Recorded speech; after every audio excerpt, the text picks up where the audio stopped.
Bismillahirrahmanirrahim.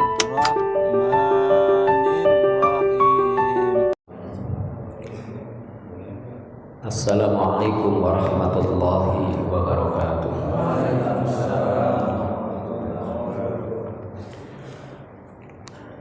Alhamdulillah alal i'lam wa syukrillahu alal ilham wassalatu wassalamu ala khairil anam wa ala alihi sadatil a'lam. Rabbi shrah li sadri wa yassir li amri wahlul 'uqdatam min lisani yafqahu qawli. Amma ba'd.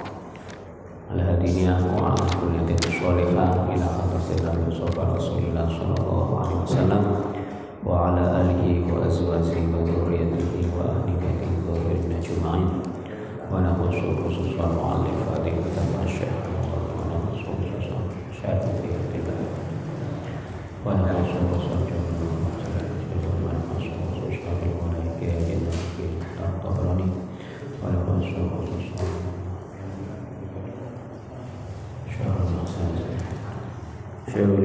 Al-Fatihah. A'udzu billahi minasy syaithanir rajim. Bismillahirrahmanirrahim. Alhamdulillahi rabbil alamin. Ar-Rahmanir Rahim. Maliki yaumiddin.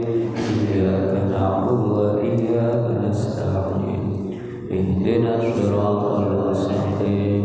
Shiratal ladzina an'amta 'alaihim ghairil maghdubi 'alaihim waladdallin. Amin.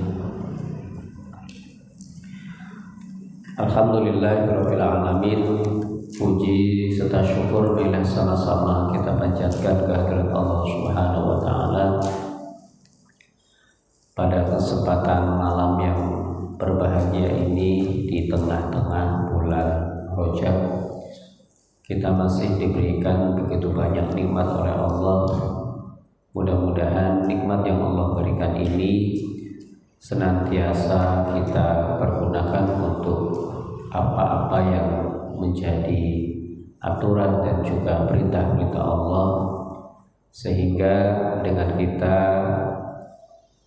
melaksanakan dan juga menunaikan apa yang menjadi kewajiban kita, mudah-mudahan ini bentuk daripada syukur kita kepada Allah, sehingga dengan kita menjalankan yang apa yang diperintahkan oleh Allah, mudah-mudahan menjadi wasilah kita untuk datangnya keridhaan dari Allah Subhanahu wa taala. Salawat dan salam semoga terlimpah curahkan kepada junjungan alam Nabi besar Muhammad sallallahu alaihi wasallam.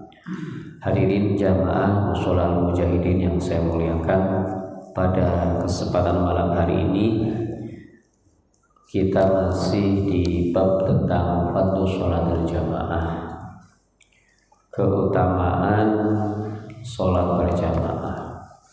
Dan kita memasuki hadis yang keempat dari bab ini. Bismillahirrahmanirrahim.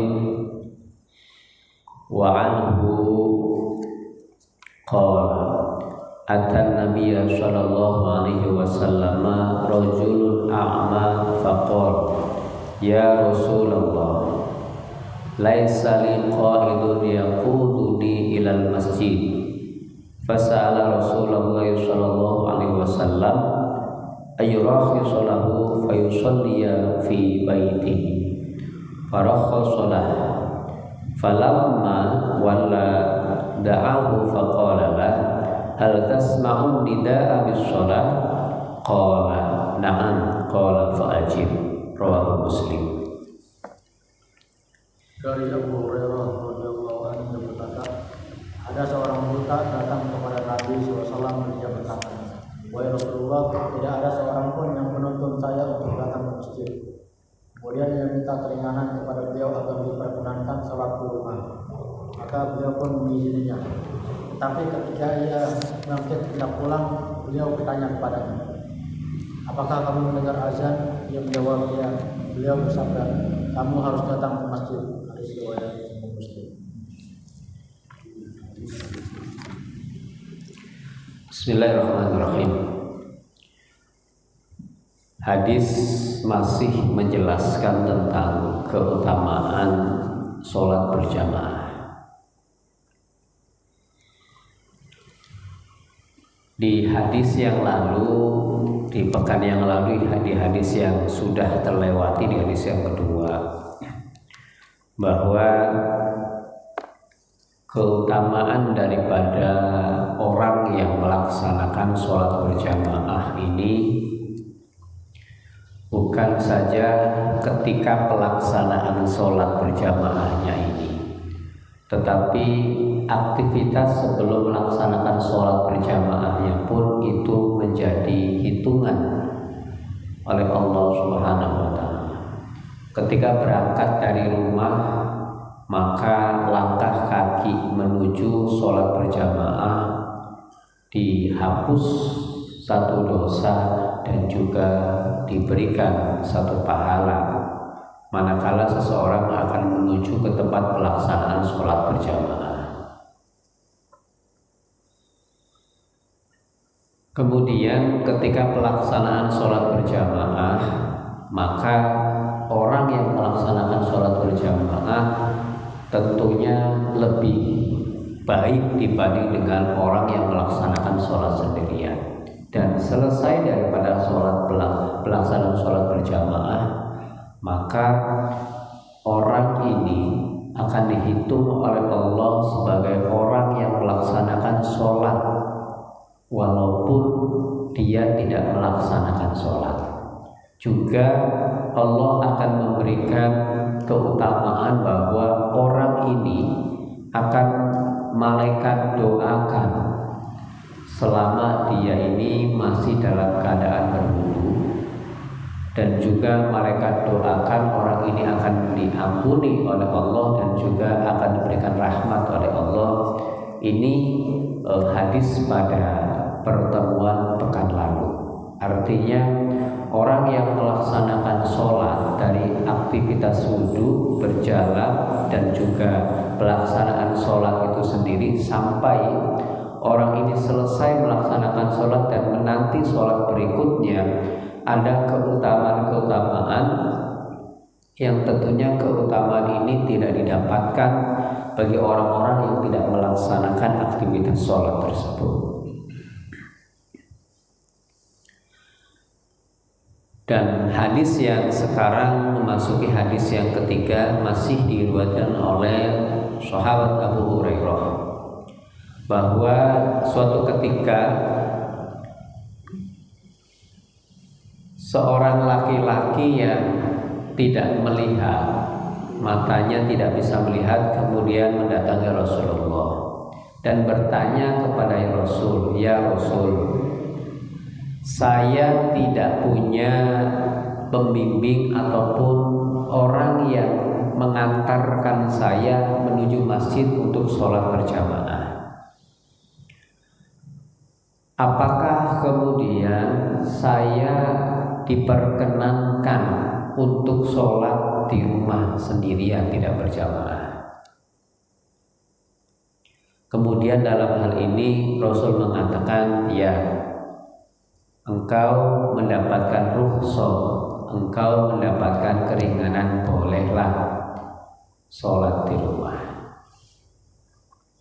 Kemudian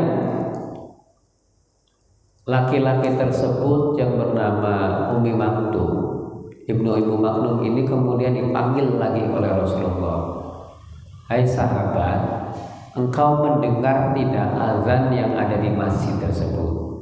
Lalu sahabat tersebut mengatakan, "Iya, saya mendengar." "Ya sudah, kalau begitu engkau harus ke masjid atau ke mushola." Ini ada dialog antara baginda Rasul dan juga sahabat yang secara fisik ini kurang sempurna karena penglihatannya itu tidak bisa melihat. Nah, dalam hal ini terkait dengan keutamaan sholat berjamaah, dalam hal ini dalam Imam Syafi'i sholat berjamaah ini hukumnya adalah sunnah muakkadah. Dalam peristiwa yang terjadi antara Rasul dan juga sahabatnya ini, kemudian tidak menjadikan dalam mazhab Syafi'i yang kita pakai itu menjadi wajib dalam sholat berjamaah. Berbeda dengan mazhab yang lain seperti Imam Hambal, Ibnu Hambal itu wajib. Dalam mazhab Syafi'i ya tidak wajib, tetapi anjuran untuk melaksanakan sholat berjamaah ini adalah sangat kencang karena sunnah muakkadah, sunnah yang dikuatkan. Bayangkan orang yang tidak bisa melihat, yang di zaman itu tidak seperti zaman sekarang. Kalau sekarang bisa saja ada tempat ataupun ada jalan yang khusus untuk orang-orang yang tunanetra biasanya.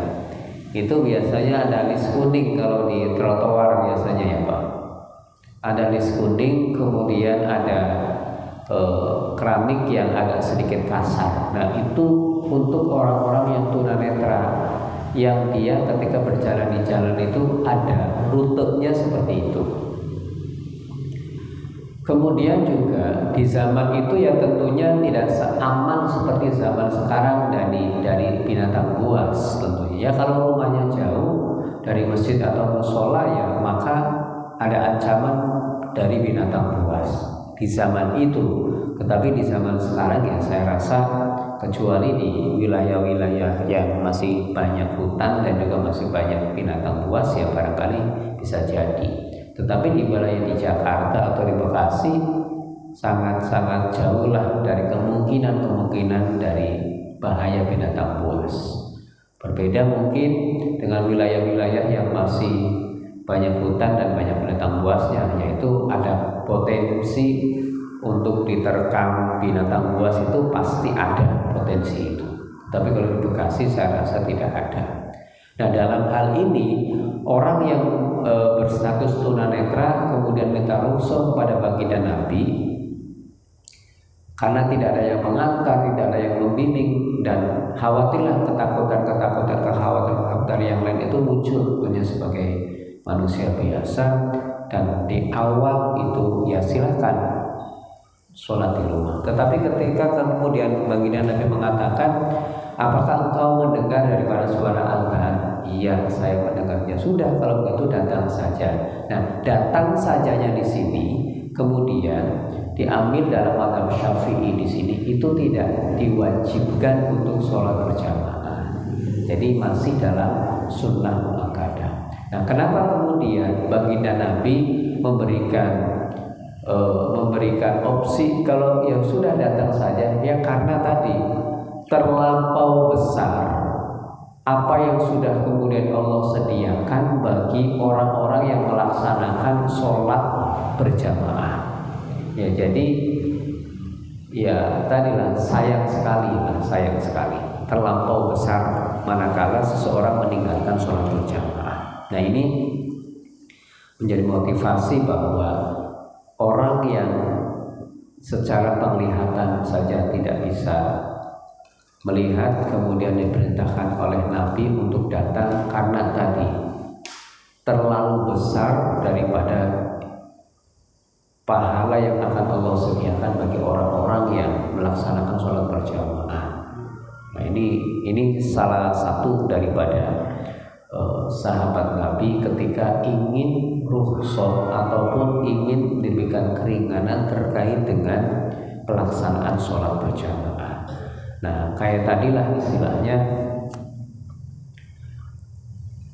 boleh sih boleh, sama halnya dengan orang yang berpuasa ketika dalam perjalanan itu boleh untuk berbuka puasa.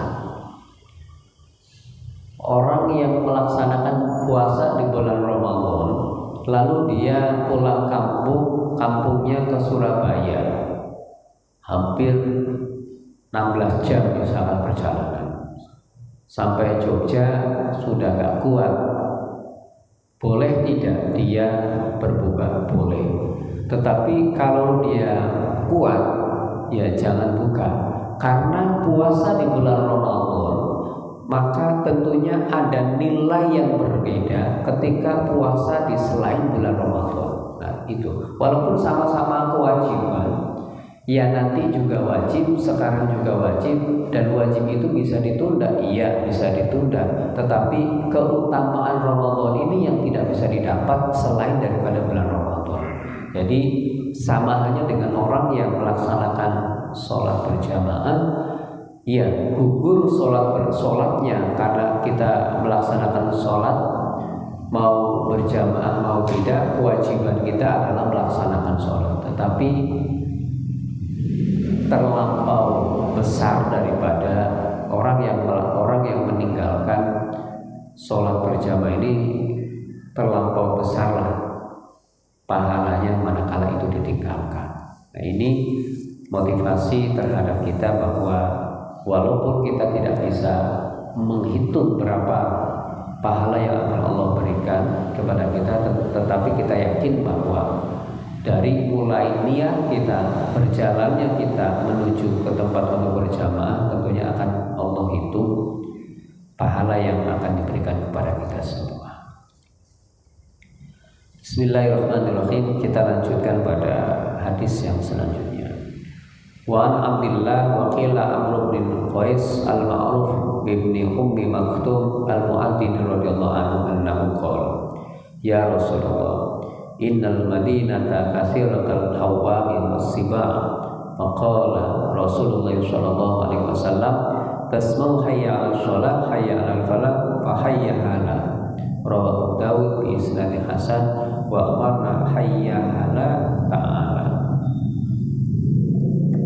Dari Abdullah ada yang mengambilnya dengan Amr bin Qais yang terkenal dengan Ibnu Maktum radhiyallahu anhu wajib bahwasanya dia berkata, wahai Rasulullah, sesungguhnya di kota Madinah ini banyak hal yang membahayakan dan binatang buas.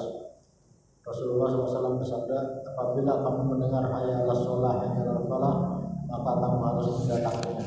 Hadis riwayat Abu Dawud. Bismillahirrahmanirrahim. Hadis ini secara substansi masih bersambung dengan hadis yang seperti tadi, dan di sini lebih dijelaskan secara spesifik ada potensi bahaya.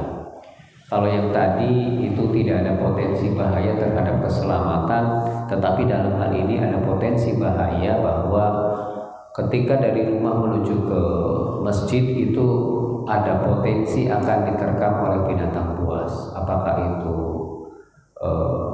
macan ataupun dan lain-lainnya, pokoknya membahayakan, bisa ular dan sebagainya. Nah, tetapi sama baginda Nabi mengatakan tasma'u hayya 'alal shalah wa hayya 'alal falah fa hayya 'ala. Maka ketika engkau mendengar suara azan, maka tetap engkau harus datangi. Maka jadi di awal hadis yang awal tadi itu pokoknya mendengar azan datangi. Nah, di hadis yang ini walaupun istilahnya ada potensi bahaya di situ, karena tadi terlampau besar pahala yang akan Allah sediakan bagi orang yang melaksanakan sholat berjamaah, maka datangi untuk melaksanakan sholat berjamaah. Ya tentunya dalam hal ini ketika dalam keadaan yang sekarang, ya tentunya kita kembali lagi kepada pribadi-pribadi masing-masing, karena di antara kewajiban bagi manusia selain daripada beribadah kepada Allah, dia juga ada 5 hal yang harus dia jaga. Di antaranya adalah hifdzun nafsi, menjaga pribadi itu bagian daripada kewajiban sebagai manusia. Artinya kalau sekarang kita berbicara tidak ada bahaya misalkan dari binatang buas. Oh, sekarang ada bahaya, misalkan ada bahaya geng motor. Lalu kita yakin dan faktanya ada, misalkan geng motor itu berkeliaran misalkan dari jam 2 pagi sampai jam 5 pagi. Sedangkan subuh kita jam 4:30. Lalu kita dari rumah menuju ke masjidnya itu misalkan 1 kilo, kalau jalan kaki ya capek, harus pakai kendaraan dan harus naik kendaraan roda 2 misalkan. Dan kita melihat situasi dan kondisi misalkan sekarang kayaknya nggak aman. Bagaimana kalau seperti itu? Melihat hadis ini ya sudah berangkat kalau begitu, kalau nggak dari sini. Tetapi nggak seperti itu juga. Kalau kemudian kita keluar lalu ada potensi nanti kita akan kena korban daripada geng motor tadi, ya sudah sholatnya di rumah. Karena bagian hifdzun nafsi, menjaga daripada jiwa kita, itu bagian daripada kewajiban kita. Ketika kita dirasa itu dirasa tadi ada yang membahayakan, ya maka dalam hal ini silahkan pilih daripada apa yang disebut dengan tadi hifdzun nafsi tadi. Nah, ataupun kemarin di musim Covid misalkan, di musim Covid itu kan kalau kita datang ke masjid atau ke mushola nanti ada potensi tertular atau menulari orang lain, ya maka di situ ya kita ambil yang hifdzun nafsi tadi. Berarti sholatnya di rumah atau sholatnya bersama dengan keluarga. Kalau tidak ada keluarganya, sholatnya di rumah sendirian. Ya karena hifdzun nafsi tadi bagian daripada kewajiban. Yang kita yakini sholat sunnah, sholat berjamaah itu adalah bagian daripada sunnah Nabi. Sedangkan menjaga jiwa itu adalah kewajiban. Yang kita prioritaskan adalah yang wajib. Tentunya seperti itu. Ya, tingkatan para anbiya, tingkatan para sahabat yang tentunya berbeda, tingkatannya berbeda. Para sahabat itu yang namanya yakinnya ya yakin. Yang namanya yakin itu sudah tidak bisa kemudian yakinnya seperti kita, yakinnya tidak seperti kita. Ya, mungkin ada binatang buas karena yakin Allah akan melindungi ya nggak berani gitu, nggak bakalan tergigit dan lain sebagainya. Ya kita walaupun kita yakinnya 100%, kita di ruangan yang sama dengan binatang buas, ya walaupun kita yakinnya sudah 100%, insya Allah gitu kemakan juga dengan nantinya seperti itu. Karena yakin kita tingkatannya sudah lain kan, tak yakin kita tingkatannya sudah lain. Ya kembali dalam hadis ini bahwa di hadis yang awal tadi bahwa orang yang tunanetra lalu minta rukhsah, Nabi bertanya, engkau mendengar azan? Iya. Kalau begitu kau datang saja. Karena tadi pahala sholat berjamaah adalah lebih besar. Di hadis yang keduanya lebih spesifik lagi, saya khawatir akan ada binatang buas dan lain sebagainya. Nah, tetapi ketika engkau mendengar hayya 'alas shalah, hayya 'alal falah dalam arti azan, maka engkau tetap harus datangi. Jadi engkau tetap harus datangi tadi tidak menjadi kewajiban, tetapi keutamaan, karena keutamaan sholat berjamaah itu tentunya lebih besar daripada sholat sendirian.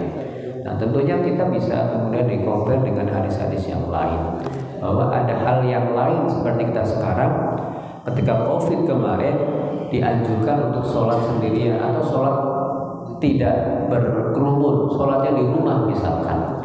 Ya sudah, berarti bagian daripada mengikuti perintah daripada ulul amri itu kewajiban, ya maka kita dahulukan yang wajibnya, tidak kemudian itu mengada-ngada dan sebagainya. Saya kira kurang tepat juga. Mematuhi peraturan yang dibuat oleh pemerintah itu bagian daripada kewajiban kita. Ya, ini hadis yang keempat untuk menjelaskan lebih spesifik daripada hadis yang ketiga tadi. Ya, sebelum kita lanjutkan pada hadis-hadis yang selanjutnya, ada yang perlu kita diskusikan terlebih dahulu, dipersilahkan. menanya Mangga. di masjid ya. Di masjid ada orang membawa jamaah bawa sejadah. Terus sejadahnya itu dilipat untuk muka dia aja. Terus keduanya ada sekali bawa sejadah untuk pribadi aja dia itu bagaimana? Jadi dia bawa sejadah itu dilipat untuk pribadi dia sendiri. Ada yang bawa sejadah untuk dia sendiri, jadi kiri kanan tuh kayaknya gitu. Bagaimana gitu ya? Kalau kita kan kita bagi gitu. Iya. Pertama begini. Pertama, sholat adalah kewajiban. Kemudian kita lihat fikihnya bahwa sholat ini bukan saja dikerjakan tetapi harus ada aturan mainnya. Apa sih aturan mainnya? Yaitu dia harus tahu dulu syarat sholat, harus tahu juga rukun sholat, dan harus tahu juga hal yang membatalkan sholat.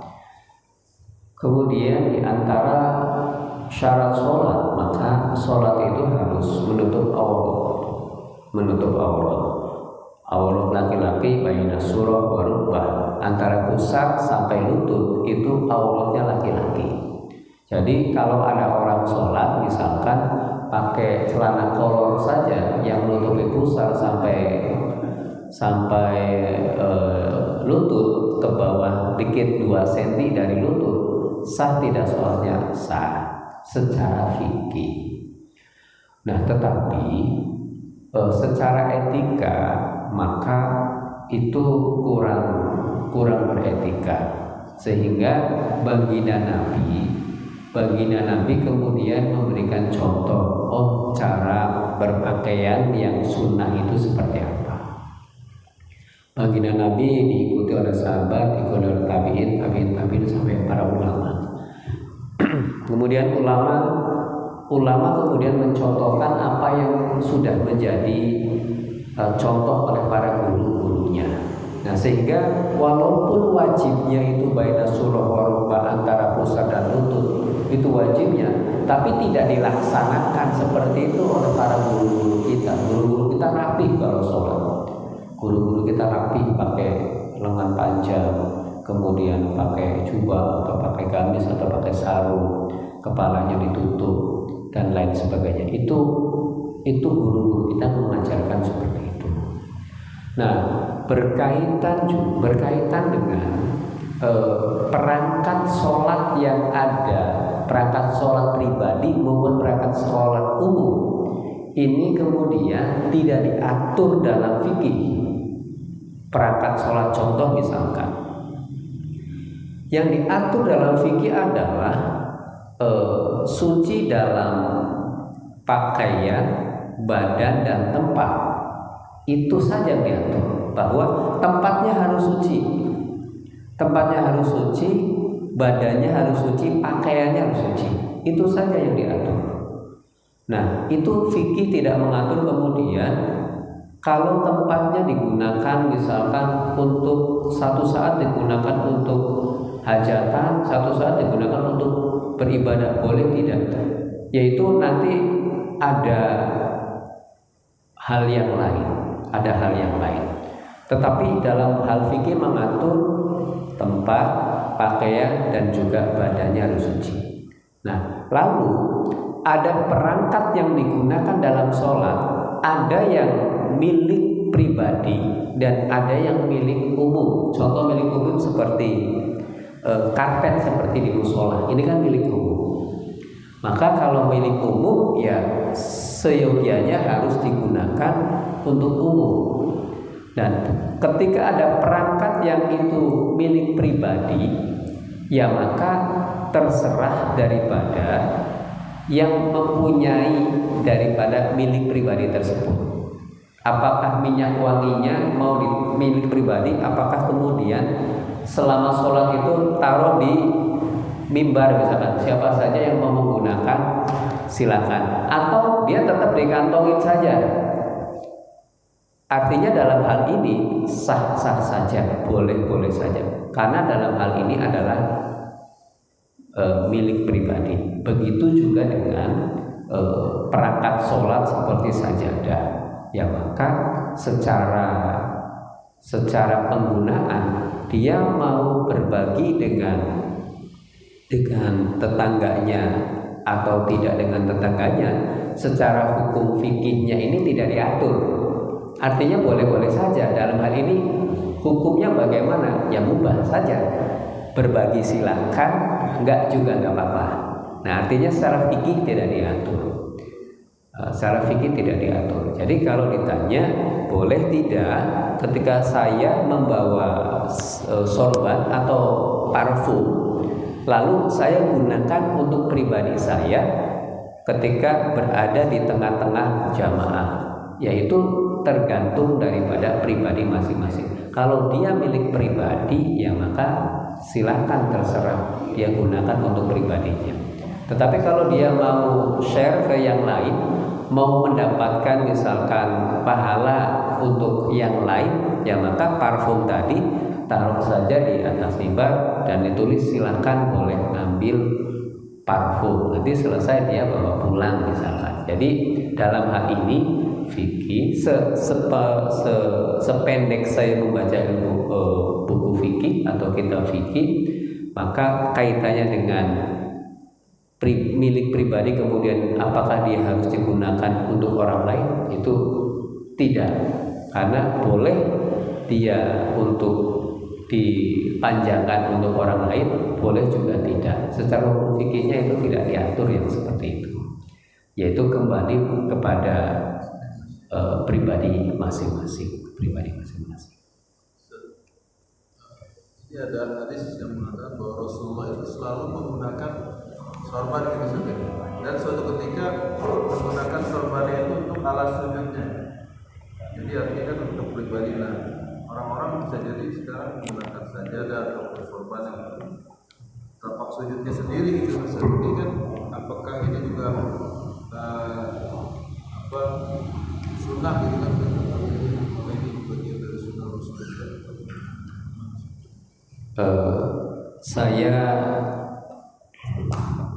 Saya dalam hal ini nanti saya cari dulu hadisnya.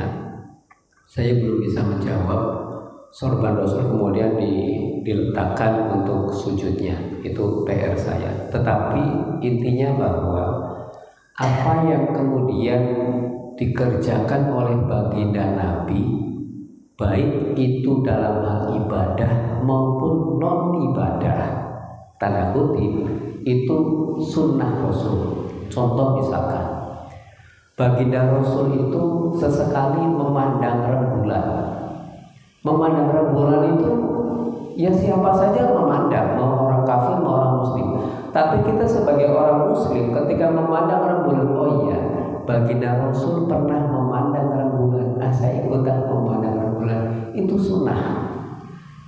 Pokoknya apa saja yang dikerjakan oleh baginda Rasul itu sunnah. Apalagi tadi misalkan sorbannya kemudian digunakan untuk tempat sujud, yaitu apalagi itu sudah ada contoh langsung. Memandang bulan saja yang itu dalam tidak ada syarat rukunnya gitu, itu menjadi sunnah. Apalagi kalau tadi itu hadisnya ada gitu. Intinya apapun yang dikerjakan oleh baginda Rasul itu bagian daripada kesunahan. Artinya itu. Dan yang lain lagi bukan topik lain lagi. Kemarin kita bisa menyatakan bahwa niat imam untuk berjamaah itu tidak wajib gitu. Iya. Padahal syarat rukun sholat itu niat gitu. Iya. Iya. Niat menjadi imam itu tidak wajib bagi imam ketika pelaksanaan sholatul maktubah, kecuali sholat Jumat saja. Jadi selain daripada sholat Jumat itu niatnya itu bisa tidak wajib, dalam arti tidak wajib, kecuali sholat Jumat niat jadi imamnya wajib. Sholli fardhu Jumat raka'ataini mustaqbilan qiblati imaman itu wajib. Tapi kalau sholat maktubah itu tidak wajib. Nah, Ya dalam hal ini alasannya ya nanti saya baca lagi, tetapi dalam fikihnya itu seperti itu, bahwa dalam niat itu yang wajib itu kan hanya 3 niat itu, usollinya, fardulnya, kemudian sholatnya sholat apa. Yang wajibnya 3 tadi, usolli, fardul, maghribi, itu yang wajibnya. Selebihnya itu sunnah. Jadi kalau tidak ada 3 komponen ini, maka niatnya tidak sah. Nah, ketika seseorang sholat berjamaah, usolli fardul maghribi, Allahu akbar, sholat berjamaah, secara hukum fikih dia tidak sholat berjamaah, tetapi sholatnya sah tidak sah, tapi tidak mendapatkan fadilah jamaah. Kenapa? Karena tidak ada kalimat atau kata-kata ada al-ma'muman itu. Jadi niat itu di 3 saja. Nah, kalau imam, walaupun tidak ada imaman, ya istilahnya sudah include lah istilahnya dengan ya sudah otomatis. Tapi kalau si makmum, ketika dia tidak ada makmuman, tidak otomatis itu. Jadi sholat wajib itu niatnya itu 3 komponen yang harus ada, usolli, fardhu, maghribi, 3 komponen ini. Ketika tidak ada 3 komponen tadi, ya maka kalau makmum berarti jamaah ditambah makmuman.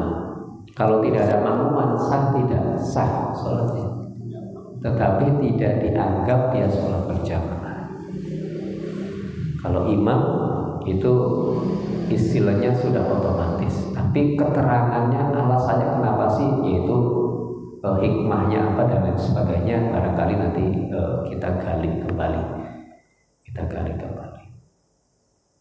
Yang wajib itu hanya di sholat Jumat, itu wajib ada niat menjadi imam. Selain Jumat itu tidak.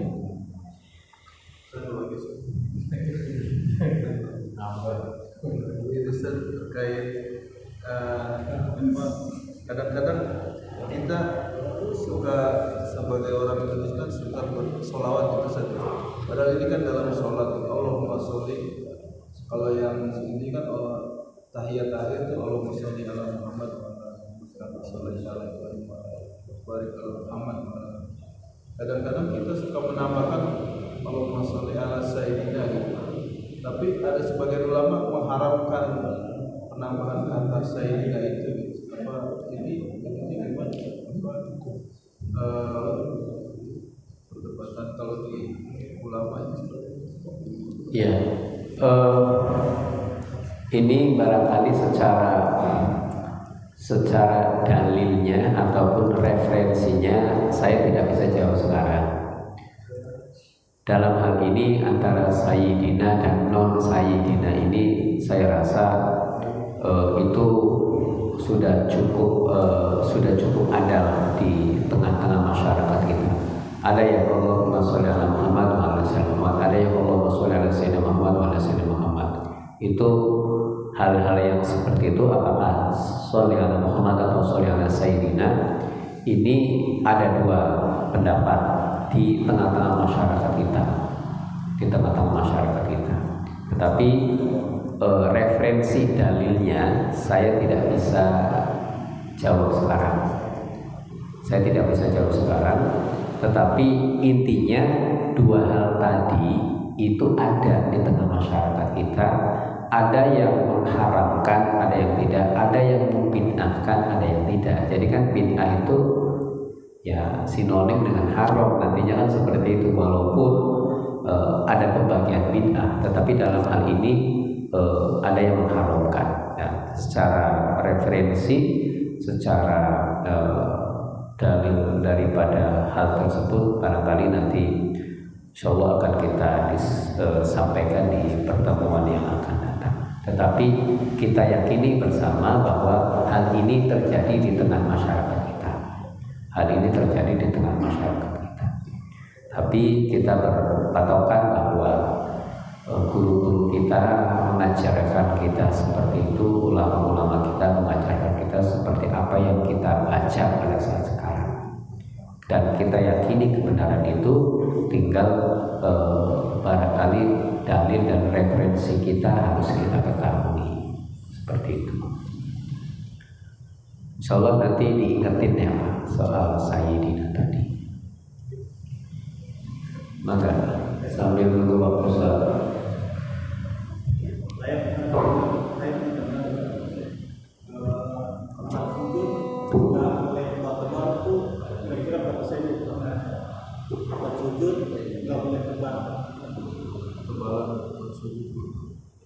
Dari lantai dari mana, dari apa? Tempat sujud. Kebalannya kan besar. Ya. Ukuran ketebalannya. Ya. Jadi ada pertanyaan, berapa ukuran ketebalan ketika kita untuk sujud? Nah, dalam hal ini kita kembali ke syarat daripada sujud. Syarat daripada sujud itu yang harus diketahui adalah harus 7 anggota sujud dulu. 7 anggota sujud itu kening kita, kemudian telapak tangan kita, lalu dengkul kita, lutut kita, lalu jari kaki ya, apa namanya? Ruas jari itu anggota sujud. Jadi kalau orang, maaf ya Pak, kalau orang sujud terus kakinya begini, secara hukum fikih itu sujudnya tidak sah. Kalau sujudnya tidak sah berarti sholatnya tidak sah. Jadi sujudnya begini, kakinya nggak begini, sujudnya begini, itu sholatnya tidak sah. Tapi kalau misalkan jempolnya doang boleh nggak? Boleh. Yang penting ada yang mewakili. Itu kita harus tahu syarat sujud dulu. Jadi kalau kemudian kakinya begini saja, maka berarti ada anggota sujud yang kelewat. Kalau anggota sujudnya kelewat, berarti sujudnya nggak sempurna. Kalau sujudnya nggak sempurna, maka sholatnya nggak sempurna. Dan sujud itu adalah bagian daripada rukun. Kalau dia mengurangi rukun, mengurangi kesempurnaan rukun, maka sholatnya juga tidak sempurna. Dalam hal kategori fikih namanya batal wudunya.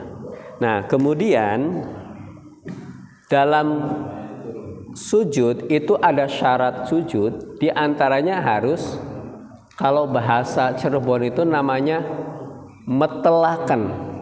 Jadi sujud itu tidak ganggang, istilahnya apa ganggang ya? Iya, nempelnya dikit doang gitu. Iya, jadi sujud sih sujud, cuman karena iya kayak gantung lah, dia cuman nempelnya dikit banget, itu nggak sah juga yang begitu. Kalau itu ada tanah lah, istilahnya tanah liat, jadi ada bekas telapak tangannya, ada bekas keningnya, ada bekas lutut, dan juga ada bekas kakinya. Jadi tidak disyaratkan ketebalannya berapa, tidak. Tetapi yang disyaratkan adalah tuh sujud agak, apakah setengah senti, apakah 1 senti gitu masuknya gitu. Kalau kita sekarang kan banyak sajadah yang empuk sekarang itu. Jadi kalau sajadah empuk ya lebih dalam lagi, bisa masuk setengah senti atau 1 senti gitu. Tidak kemudian agak kayak tadi ya, dia sujud tapi takut kotor misalkan, jadi dikit saja nempelnya keningnya, itu nggak sah yang begitu. Jadi harus, kalau bantal mah agak inilah, agak kempes dikit lah, kalau bantal mah agak kempes dikit. Misalkan kita sujud, sajadahnya tebalnya misalkan sampai 10 cm, boleh tidak? Boleh. 20 cm, boleh tidak? Boleh. Tetapi ketika ruku, ketika sujud harus lebih menekan, keningnya harus lebih menekan. Nah, kemudian dalam hal ini ada kemungkinan kalau itu kita di busa yang busanya agak kurang tebal, atau busanya tebalnya 20 cm tapi busanya yang ketika kita duduk saja langsung kempes gitu. Nah, ini khawatir kalau ketika sujud antara kepala dan juga pantatnya itu mungkin sejajar, dan ini nggak sah yang seperti ini. Jadi kalau sujud itu harus pantat itu harus lebih tinggi daripada kepalanya. Itu syaratnya seperti itu. Kalau antara kepala dan juga pantatnya sejajar, kalau sejajar itu bagaimana? Ketika itu ada papan kemudian ada gelas di atasnya, airnya tidak tumpah, berarti itu sejajar. Itu nggak sah sujudnya. Kenapa? Kalau sujud itu harus miring. Pantat harus di atas, kepala harus di bawah. Nah, kalau dia sujudnya di atas sajadah yang 20 cm kemudian kepala dan juga pantatnya sejajar, nah ini yang kemudian yang nggak boleh pakai alas yang 20 cm atau pakai alas yang ada busanya. Nggak bolehnya bukan karena alasnya, nggak bolehnya karena pantatnya tadi sejajar dengan kepalanya. Itu yang nggak boleh, bukan soal alasnya, tetapi yang nggak boleh itu kesejajarannya tadi. Itu disyarat ketika sujud, itu syaratnya seperti itu. Itu seperti itu. Jadi boleh tidak kita bawa sajadah dari rumah yang ada busanya? Sekarang kan ada sajadah yang ada busanya. Wah, malah enak itu sujudnya, malah lebih lama gitu karena nggak sakit gitu misalkan.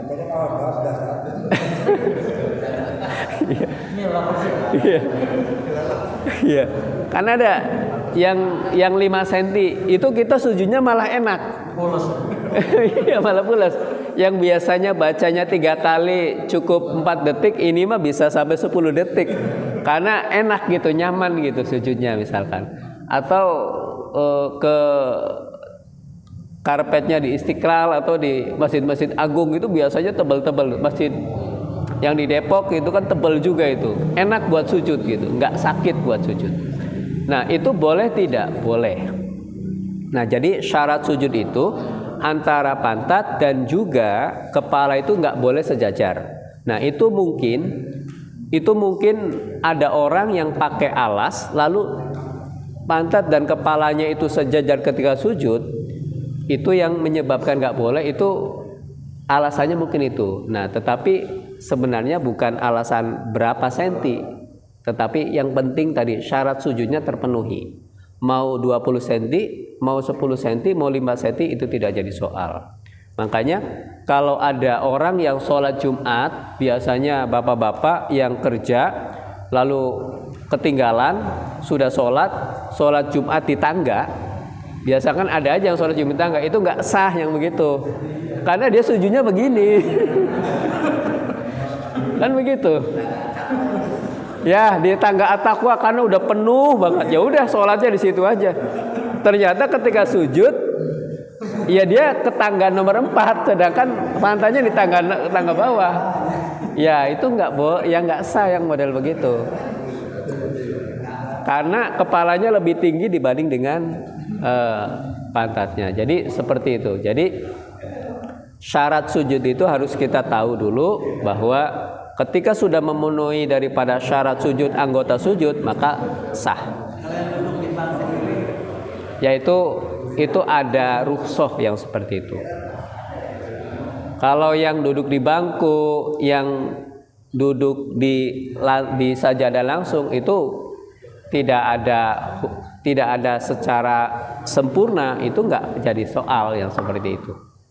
Istilahnya ada kekhususan. Ada kekhususan. Nggih. Kan sholat kita kan tempat harus cuci sih. Terus ada anak kecil itu kadang dia pakai pempas, pasti kan dia paling enggak dia bawa najis, entah itu air kencing. Dia duduk di tempat sujud kita, itu hukumnya gimana? Ya, kalau kita yakin anak itu sudah pipis nih pempesnya, lalu duduk di kita lagi tahiyat misalkan, dia duduk, berarti yaitu kita kejatuhan najis kalau begitu. Berarti kejatuhan najis. Tapi kalau kita yakin kayaknya belum pipis lah walaupun pakai pempes, ya berarti enggak. Tapi kalau kita yakin ini udah 1 jam pasti pipis lah, kemudian duduk di pangkuan kita gitu, maka kita kategorinya membawa najis. Nah, sama halnya dengan orang yang tadilah kita yang biasa terjadi itu, orang kerja lagi-lagi sholat Jumat, lalu dia dari kantor menuju masjid pakai sandal. Ketika dia memakai sandal sholat Jumat pakai sandal, dan kemungkinan ada potensi sandal itu ada najisnya, itu sholatnya nggak sah. Tapi kalau sandalnya kita injak saja nggak dipakai, atau sepatunya kita injak saja nggak dipakai, itu nggak apa-apa. Jadi sepatu kita lepas tapi kita injak atasnya, terus kita sholat, itu nggak apa-apa, sholatnya sah. Tapi kalau sepatu lalu kita pakai sepatu ada najisnya, maka sholatnya nggak sah. Kenapa? Karena itu hitungannya masih di dalam kita membawa najis. Jadi kalau cuman sepatu lalu kita injak sepatunya di atas sandal atau di atas sepatu, lalu kita sholat, maka sholatnya tetap tidak membawa najis, artinya sah. Sama halnya dengan orang di bawah karpet ini ada najis, ketika ditutup dengan karpet ini ya sudah suci tempat ini. Walaupun di sini ada pipis anak-anak kemarin belum dipel dan belum bersihin, langsung ditutup karpet saja. Ini suci atau tidak suci? Ya suci, orang karpetnya suci kok. Jadi sama seperti itu. Jadi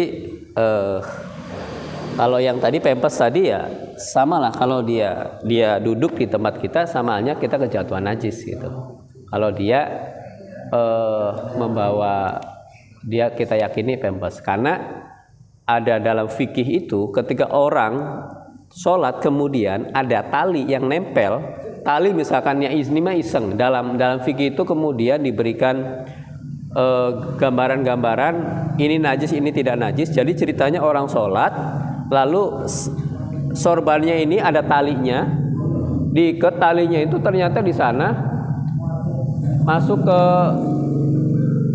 comberan atau dia masuk ke tempat najis lah. Walaupun comberannya 2 meter atau 20 meter di sana, dia tetap bawa najis karena nyambung tadi.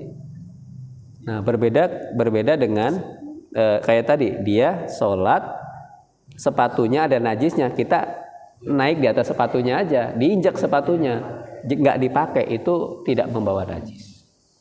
Itu seperti itu. Mudah-mudahan bermanfaat. Al-Fatihah.